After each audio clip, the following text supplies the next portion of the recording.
এটি একটি crusher machine এবং পরিবেশ বিধ্বংসী একটি মেশিন। এই মেশিনের মাধ্যমে বড় বড় যে বোল্ডার পাথরগুলো আছে সেগুলো ভাঙা হয়। সুনামগঞ্জে এই অবৈধ মেশিনের কোনো বৈধতা নেই।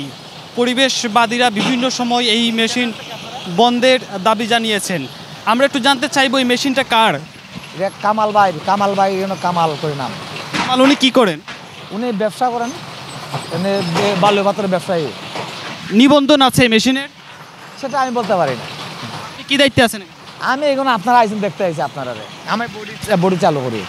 হ্যাঁ, একজন বলছিলেন আসলে উনি স্থানীয় একজন কামাল নামে একজনের এটা। আমরা একটু সাধারণ শ্রমিকদের সঙ্গে কথা বলতে চাইবো।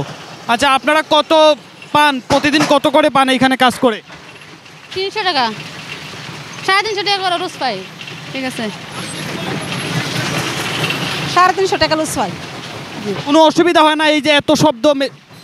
জি, অসুবিধা তো আমরা গরিব মানুষ না করে তো পারি না, করম তো লাগে। কি কি অসুবিধা হয়? ও তো মুখ না মুখে দুলা যা, আর কানের মাঝে সমস্যা। ক্রাশার মেশিন তো আপনার আর কি, কি কাগজপত্র বৈধ কোনো কাগজপত্র আছে? আমরা এটা ছাড়পত্র লইছি, আর আমরা ডিসি মধ্যে আবেদন করছি আমরা দেওয়ার জন্য। আমরা প্রক্রিয়া দিন মানে এখনো পাননি? এখনো পাইনি, আমরা প্রক্রিয়া দিন চলছে। আমরা এটা আবেদন করছি। কদিন মানে এটা কতদিন যাবত আপনার? আমরা 1 বছর আগে আবেদন করছি।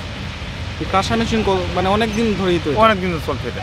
স্থানীয়রা বলছেন তাদের তো ওই যে অনেক সমস্যা হয়। না এগুলো কোনো সময়, এগুলো সব স্থানীয় লেবার কাজ করে। এই মেল দিয়ে অনেক গরিব গাঙ্গাল বা আমরা ব্যবসায়ী যারা সবই চলে এটা দিয়ে।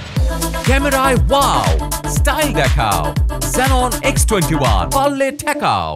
আমরা যদি একটু দেখাতে চাইবো সে আশেপাশে যে গাছগুলো আছে সেই গাছগুলো সাদা হয়ে আছে এবং দেখছেন নদী পার তীরবর্তী, আমরা এখন আছি জাদুকাটা নদীর যে পার, সেই পার তীরবর্তী একটি জায়গায় আছি। এই নদী তার তীর পরবর্তী যে গাছগুলো আছে সবগুলো গাছ ধুলোয় সাদা হয়ে আছে এবং যে বসত গড়গুলো আছে সেই বসত গড়গুলো কিন্তু ধুলাবালিতে পরিপূর্ণ। এবং এই ক্রাশার মেশিন যখন চলে, এই ক্রাশার মেশিন এলাকা যে এখানে আমরা দাঁড়িয়ে আছি এখানেও কিন্তু এক ধরনের কম্পনের সৃষ্টি হয়।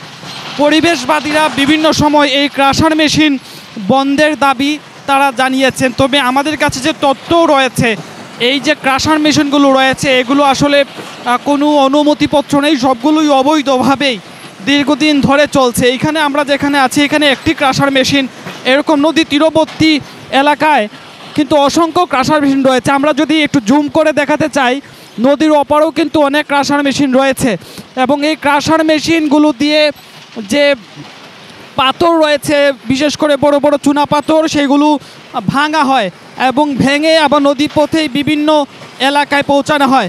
এবং এই ক্রাশার মেশিন চালানোর ফলে এই যে আশেপাশের যে বাসিন্দারা আছে তাদের কিন্তু সমস্যা হয়। দেখা গেছে অনেক সময় সকাল থেকে এই ক্রাশার মেশিন চালানো হয় এবং দিনব্যাপী চলে এবং এই দিনব্যাপী চালানোর ফলে তীরবর্তী এই ক্রাশার মেশিনের আশেপাশের যে এলাকাগুলো আছে সেই এলাকাগুলোর কিন্তু মানুষের কিন্তু ঝামেলা হয়। তো আমরা জানাতে চেষ্টা করছিলাম যে জাদুকাটা নদী তীরবর্তী একটি এলাকা থেকে যেখানে এইরকম ক্রাশার মেশিন চলছে অবৈধভাবে। এই ক্রাশার মেশিনের আসলে পরিবেশগতভাবে কোনো অনুমোদন নেই, অবৈধভাবে এই ক্রাশার মেশিনগুলো চলছে এবং নদী তীরবর্তী অনেক গ্রাম রয়েছে যে গ্রামের যে আশেপাশে অনেক ক্রাশার মেশিন রয়েছে, বিশেষ করে নদী তীরবর্তী অনেক এলাকায় এরকম অবৈধভাবে ক্রাশার মেশিন চলছে।